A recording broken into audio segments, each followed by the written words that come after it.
As a Christian, so many of my beliefs were largely undefined.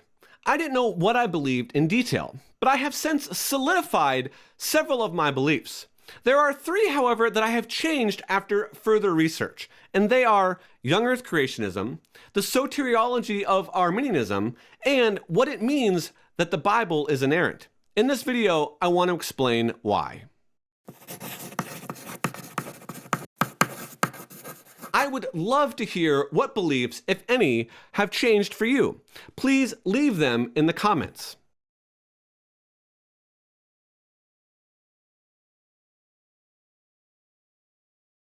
One time I was speaking to a church youth group, and the question of how old the earth was came up.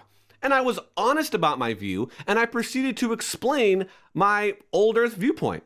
Little did I know, this would land me in hot water with the lead pastor of the church.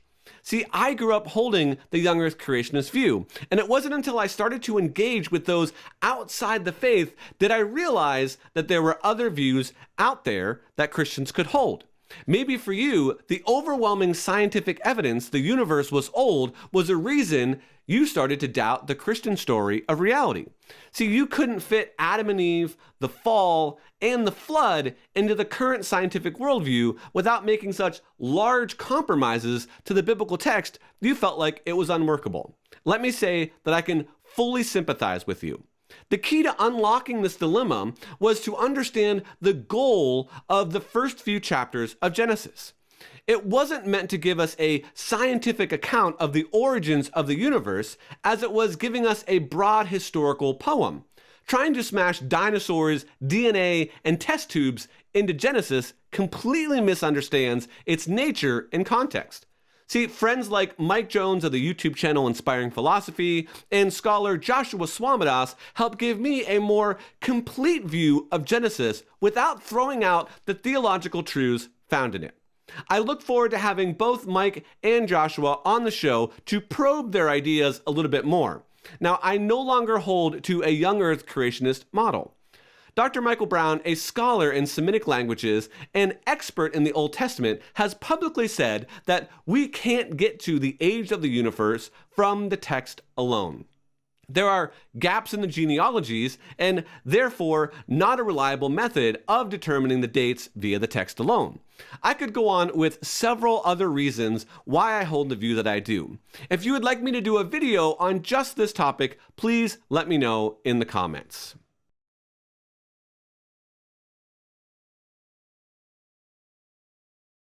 I will admit that this is a vast and deep subject, and it will be difficult for me to summarize the view accurately. Soteriology is simply the doctrine of salvation, and there are three major groups in this debate. One is labeled Calvinism, the other is Arminianism, and lastly, there is Molinism. I'm going to leave aside specifically defining Calvinism, as I've never really held that view. But my understanding of Arminianism is that Jesus' death made it possible for my sins to be wiped away, and all I had to do was freely choose to accept that gift of salvation, and I would be saved. And while all of these words are correct, and all three positions would largely agree with them, there is a lot more going on under the surface that we need to look at. Think about this. At the moment God created this world, He knew all future events perfectly. This is what is wrapped up in being all-knowing. This then means that God knows all the choices you make before you make them, and could not have made another choice that God didn't know, because then He would know something that was false. So the choices you made to accept Jesus was known by God before you made it. But that sounds a little bit like Calvinism, doesn't it? So it seems that either you are free and God didn't know what you would do, or He knew and thus you weren't free. It seems that we are stuck. But Louis D. Molina, examining the biblical text and doing some thinking, came up with a third way, a middle way. As simply as I can put it, Molinism is the view that before God created the universe, He looked at all of the possible realities there could be. He accounted for our free choices and then created this reality where the maximum amount of people would freely choose a relationship with Jesus. It holds both tenets of our freedom and God's foreknowledge together. Former guest on my channel, Tim Stratton, has written extensively on this topic, and I would direct you to his website to explain the viewpoint in a bit more detail. But in light of Molinism, I no longer hold to Arminianism.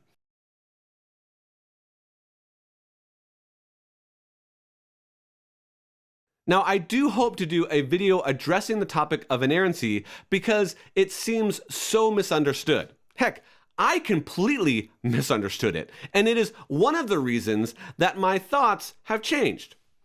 I now reject the English version of the Bible is without error and contains things that are not literally correct.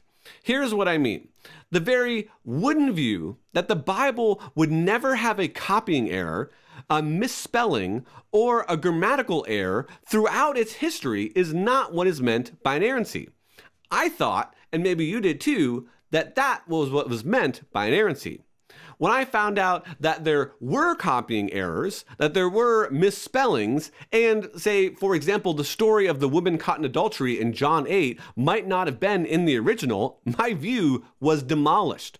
For the sake of time, inerrancy is defined as the original autographs would be true in what they reported on, given the historical context they were written in.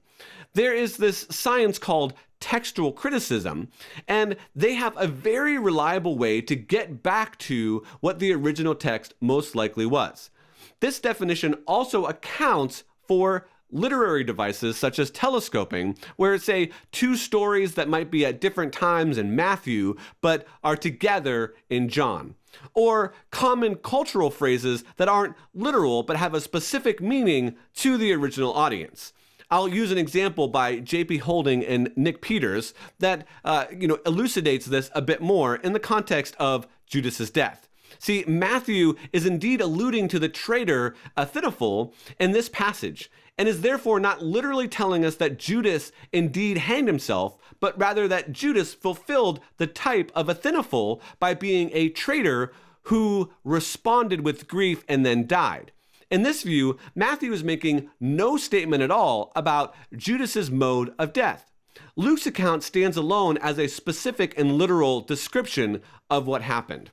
Now, there are several others. If this is something that interests you, I would suggest you watch my conversation with Dr. Mike Licona. Wow, there are several things that I did not cover in this video, but I wanted to. I'm interested to know what beliefs of yours have changed. If you enjoyed this content, liking, subscribing, and clicking the bell will help me out and keep you in the loop. I'll meet you next time on Dealing with Deconstruction.